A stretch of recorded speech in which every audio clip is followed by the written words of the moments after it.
Apreciados estudiantes del Colegio San Juan Bosco, bienvenidos a una clase más de nuestro canal en YouTube. Me da muchísimo gusto poder compartir con mis estudiantes de cuarto año del Colegio San Juan Bosco este tema. Estamos hablando de literatura, en este caso peruana.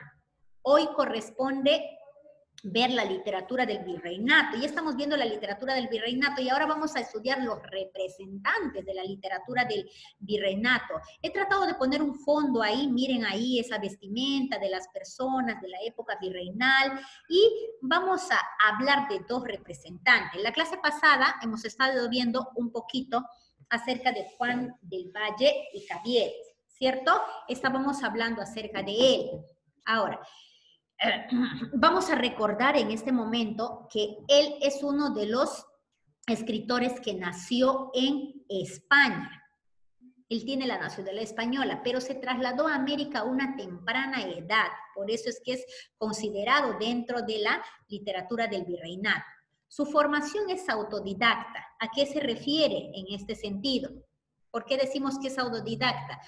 Porque en este caso él se dedicó muchísimo al estudio. No es porque estaba en cuarentena con ustedes, no, sino que él tuvo un aprendizaje estricto, pero por su propio interés, por sus propios medios. Ahora, ¿quién lo influenció para que él se dedique a las letras? Lo influenció Francisco de Quevedo y Villegas. Miss Katy, ¿él no es uno de los representantes del barroco español? Así es, jóvenes, por eso, ¿ves? Cuando hemos visto el barroco, hemos visto que hay dos representantes, Francisco de Quevedo y Villegas y Góngora y Argot, ¿cierto? Ahora, ¿qué más? ¿Qué más podemos decir de Juan del Valle y Caviedes? Se casó, dice, pero al perder a su esposa, se volvió ensimismado, reservado y amargado. Pobre hombre. Se llamó el poeta de la Ribera. Aquí tenemos más un seudónimo de un personaje conocido. Cuando tenemos que hacer el uso de las mayúsculas y mencionar seudónimos, ustedes ya saben uno más. Poeta de la Ribera. Una posible pregunta de admisión también podría ser esto. ¿A qué poeta o a qué personaje se lo conoció como el poeta de la Ribera? Juan del Valle y Caviedes, representante de la literatura del virreinato. ¿En qué año se sitúa la muerte del Juan del Valle y Caviedes? En el año 1697. Y la obra que hemos analizado hace un momento, la clase anterior, era El diente de Parnaso, ¿cierto? Esa es la obra que nosotros hemos analizado. Miss, ¿cuál es el estilo de las obras que presenta Juan del Valle y Caviedes? En sus escritos nos dices que mostraron mecanismos retóricos como juego de conceptos que forma parte de la ironía, el humor y el equívoco con los que enmascaró su tema y obligó al lector a tomar conciencia de la sociedad colonial. Ahora, en cuanto a la obra Diente de Parnaso, nosotros podemos decir por qué se atribuye ese nombre o qué es lo que contiene la obra Diente de Parnaso. Conjunto de poemas agrupados con este nombre, dice, conjunto de poemas, publicada por primera vez en el año 1873. Sus versos satíricos fueron dirigidos a los médicos de la época. ¿Recuerdan el fragmento que hemos leído la vez pasada?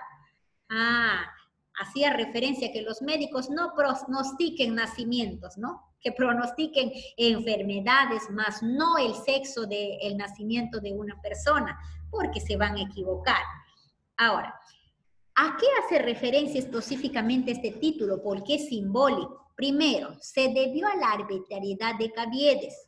Segundo, quiso dar a conocer su molestia hacia la medicina a través de las sátiras que tienen sus poemas. Otro motivo del título de Diente del Parnaso es acentuó su carácter satírico y mordaz, universalizando y dignificando las críticas. Y como cuarto dice, el sustantivo, en este caso que usa diente para su nombre, hace referencia a clavar y a triturar, Si es una crítica a los médicos, a la medicina de ese tiempo, entonces esa crítica es referido, ¿no? Es una simbología de diente, a poder ahí herir, cizañar. Bueno, no tanto como cizaña, sino hacer una crítica a los médicos de ese tiempo. Ahora, ¿cómo se determinó el tema de la obra Diente de Parnaso? Figura o gira en torno al médico de la época, abordado desde dos vertientes, desde dos puntos de vista. El primero, representativa del estado de la medicina de ese tiempo, cómo era, en qué situación se encontraba la medicina de ese tiempo. Y dos, individuo como objeto de burla por los defectos de las medicinas. Si hablamos, si critica la medicina, pero ¿quién es el objeto de burla? Los médicos propiamente dicho. Ahora, ¿cuál es la caracterización de los personajes del Diente de Parnaso? Los personajes son mostrados en las sátiras. Estos personajes que son mostrados son típicos limeños, dice ahí, ¿no? Que muestran la degradación de la ciudad porque no cumplían con eficacia, en este caso, su profesión o sus oficios. Eso es referente a la obra de Juan del Valle y Caviedes, que muchos de los estudiantes al analizar me han enviado, ¿no? Algunos preguntándome, Miss, el recurso estilístico que encuentro aquí es una hipérbole, es una metáfora, es un epíteto, y he podido ayudarles. Hemos encontrado bastante el uso de hipérbole, porque hay la exageración en los versos del poema Diente de Parnaso, y también hemos encontrado algunas metáforas y algunos epítetos, como les menciono. Pero otro de los personajes que vamos a ver ahora es Juan de Espinosa Medrano. ¿Dónde nació Juan de Espinosa Medrano?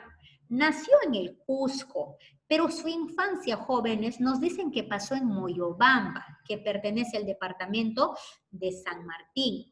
Después, nuevamente, ya adolescente o terminando la adolescencia o juventud, él fue trasladado nuevamente al Cusco. Y es allí donde el Cusco, donde se metió a la escuela, al conservatorio, ¿no? Y se dedicó a la iglesia, fue parte, en su adolescencia fue monaguillo, se dice. Medrano fue monaguillo. Tiene bastante apego a la parte religiosa. Ahora, ¿con qué nombre se le conoce a Juan de Espinosa Medrano? ¿Cómo se hace conocido? El apelativo que a él se le atribuye es el lunarejo, porque en su rostro, dice, podríamos decir que es pecoso. No, tenía varios lunares, pero uno predominaba, tenía un lunar bastante pronunciado, ya, en su mejilla derecha. Por eso se le conoce como el lunarejo. Se dedicó exclusivamente a la parte religiosa y a las letras.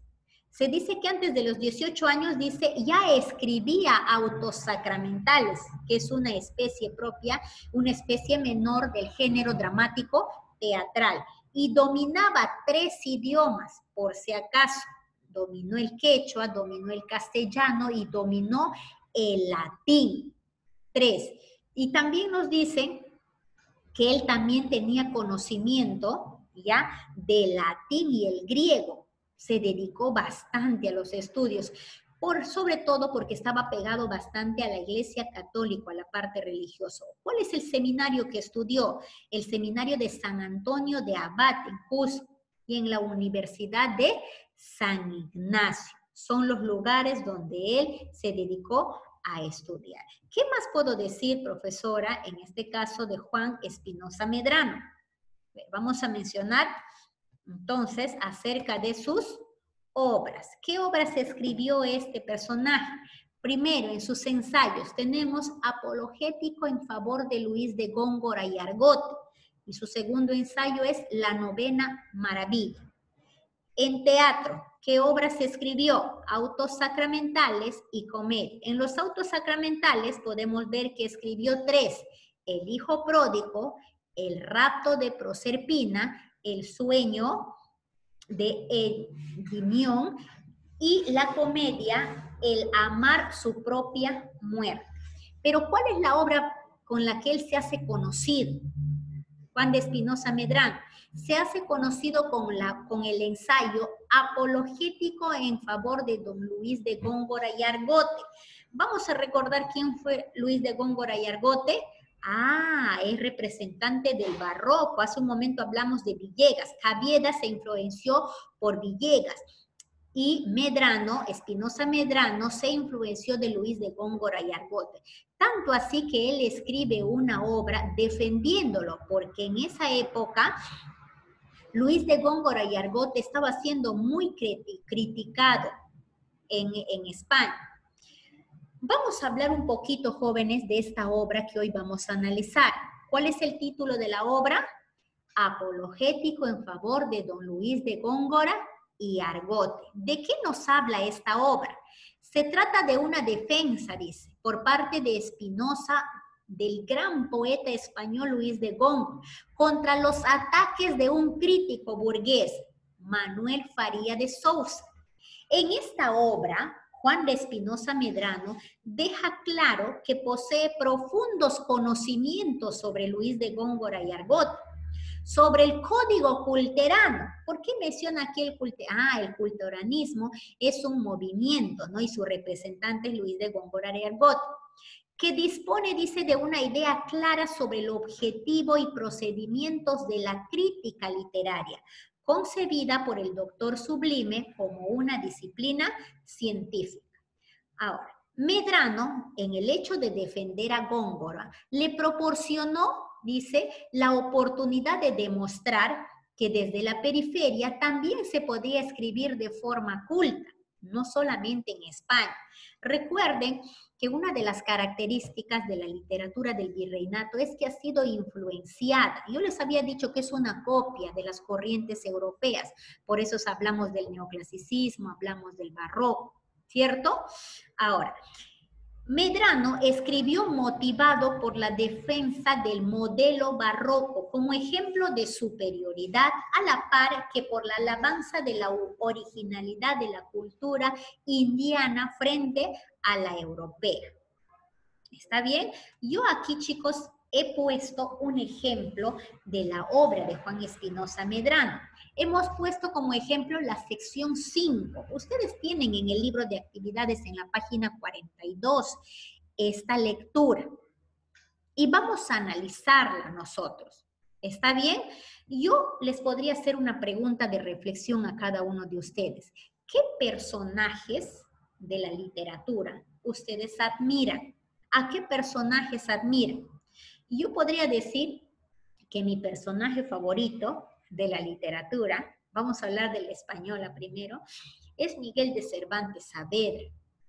Porque en la obra de Miguel Cervantes Saavedra, en el ingenio sin duda Don Quijote de la Mancha, yo puedo conocer el castellano puro, se podría decir, o el castellano antiguo, y hago una comparación o voy haciendo una evaluación de cómo ha ido evolucionando el idioma castellano, no solamente por el lugar que nos encontramos, sino por el avance de la tecnología que tenemos ahora en nuestros tiempos. Y cada uno de ustedes debe hacerse esa pregunta y responderse a la vez a qué personaje admiran dentro de la literatura y qué serían capaces de hacer por ese personaje. En este caso estamos hablando de Juan Espinosa Medrano, que él ha escrito una obra, imagínense, para defender a su personaje favorito. Vamos a leer el siguiente fragmento por partes. ¿Está bien? Los que están con audífonos al momento de leer van a pegar el audífono a su boca, a la parte del micrófono. Y los que están en el celular se ponen cerquita para poder avanzar. Nadia, tú me vas a ayudar, hijita, en la primera parte de la lectura. ¿Ya? Nadia va a leer solamente la primera parte. ¿Ya? Yo me voy a encargar desde aquí, cuando ya tienen que leer. A ver, Nadia, respóndeme. ¿Me escuchas, princesa? Sí. Excelente, hijita. Vamos a leer, Nadia, el primer y el segundo párrafo vas a hacer tú la lectura. Ya, hijita, dice, apologético en favor de Luis de Góngora y Argote, sección 5. Te escuchamos, señorita Nadia. Siempre fue difícil cosa corregir a los hombres grandes, y no fuera lo peor lo difícil, si ello no fuera tan infeliz. Se quedan siempre grandes los que lo son, y se malogran los filos de quien los quieren cercenar y los dejan mayores. No inventó Góngora los hipérbatos castellanos, inventó el buen placer y la hermosura de ellos, inventó la senda de conseguirlos. Era ese lenguaje ornamento poético de la majestad romana. No cabía en nuestro idioma tanta imitación de lo grande. La ropa, que sirvió de gala a las musas latinas, arrastraba más fácilmente a la castellana. Le decía, el aliño mal. ¿Por qué ella le decía mal el aliño? Más, oh prodigios del ingenio de Góngora. Levantó a toda superioridad la elocuencia castellana y sacándola de los rincones de su hispanismo, la hizo de corta a sublime, de balbuciente, facunda, de estéril a opulenta, de bárbara, culta, maravilla que reconoció el mayor orador Facunda, que admiró España, Hortensia, cuando dijo: Muchas gracias, Nadia. Está ahí, hijita. Mira, gracias, Nadia. En lo que acaba de leer Nadia, en esta parte, a partir del signo que dice acá, oh prodigios del ingenio de Góngora, levantó a toda superioridad la elocuencia castellana. Y hasta donde terminó de leer Nadia, se dan cuenta que ahí da elogio o atribuye que nuestro idioma, nuestro castellano, sobre todo aquí en el Perú, se ha visto ensalzada, se ha visto elogiada, gracias a Luis de Góngora y Argotes, según Juan de Espinosa Medrano. Ahora voy a pedir a Heidi. ¿Está bien? Heidi en este momento va a ayudar, va a continuar con la lectura, a pesar de hijo de Córdoba Gran. Escuchamos, señorita Heidi. Hijo de Córdoba Grande, padre mayor de las musas, por quien las voces de España se ven de bárbaras pulsas. Muchas gracias, hijita. Excelente tu lectura. Gracias, señorita Heidi. ¿Ya? A ver, voy a pedir en este momento, a ver, vamos a pedir al joven Edison. ¿Ya? Te voy a pedir, por favor, joven Edison, en este momento, que leas el siguiente párrafo. Te escuchamos, joven Edison. Este padre mayor de las musas volvió a dar nuevas de ser al castellano en la regeneración de su soberano ingenio, y amaneció entonces nuestra poseída de tan divino taller, grande, sublime, alta, heroica, majestuosa y bellísima, digna entonces de mayores ornatos, de pompas mayores. Le crecía la estatura, la igualó a talla de la gentileza latina, y quedaron comunes los arreos indiferentes de gala. Muchísimas gracias, joven Edison, por su intervención, bastante presta, muy bien. Y ahora, en este momento, va a leer el siguiente párrafo. ¿Quién lo va a leer? En este caso, lo va a hacer, vamos a ver, la señorita Kiara. ¿Está bien? Señorita Kiara, la escuchamos, por favor. Cierto es que el hipérbato fue una figura, como ahora, aún antes de Góngora. Con haberlos primero usado otros, se compadece el que Góngora los inventase en castellano. No siempre es primero el que empieza. Finalmente, no fue Góngora el que halló los hipérbatos en el castellano, sino el que primero habilitó al castellano a gozar con igualdad de sus colocaciones con el latino. No inventó la tela, pero sacó a luz el traje. Muy bien, excelente, señorita Kiara, muy buena lectura. Entonces, jóvenes y señoritas, una vez que nosotros hemos realizado la lectura, se dan cuenta, a toda forma que ustedes pueden observar la lectura de este poema, nos vamos a dar cuenta que Juan de Espinosa Medrano en todo momento está defendiendo, ¿no? Eso, por eso dice apologético, en defensa de don Luis de Góngora Argote. En todo momento está defendiendo aquí al autor.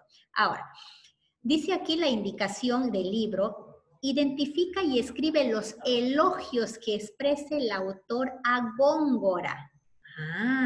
Vamos a ver, ¿qué elogios le brinda en este caso aquí Juan de Espinosa Medrano. A ver, le voy a preguntar en este caso a la señorita, a ver, vamos a ver, aquí a la señorita Iriana Segarra.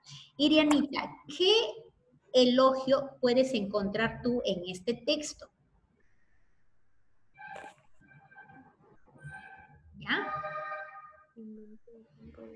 Uno de los elogios, ¿cuál sería, hijita? Que inventó el buen parecer y la hermosura de ellos. Bien, señorita, ese es precisamente uno de ellos.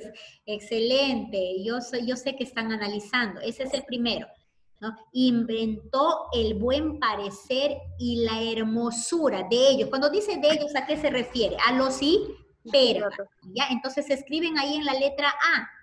Inventó el buen parecer y la hermosura de los hipérbatos, ¿ya? Porque aquí está, ¿ves? Esto está al inicio del segundo párrafo, de ahí está sacando Iriana, no lo sacó de otra parte, lo sacó de allí, ¿cierto, Irianita? A ver, vamos a preguntar a la señorita Sara Díaz. ¿Está bien, Sarita?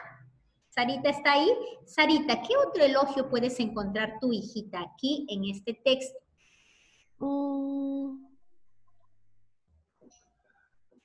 No lo encuentro, ya lo perdí. No, ya lo perdiste. A ver, ubícalo, mi amor, no te preocupes. Estamos para participar, eso es la idea, ¿ya? Que participen allí. A ver, Sarita, ¿ya le encontraste? Les ayudo, les doy una pista, ¿ya? Lo levantó, dice, a toda superioridad. A ver, ¿qué levantó Sarita? Ya te ayudé hasta ahí.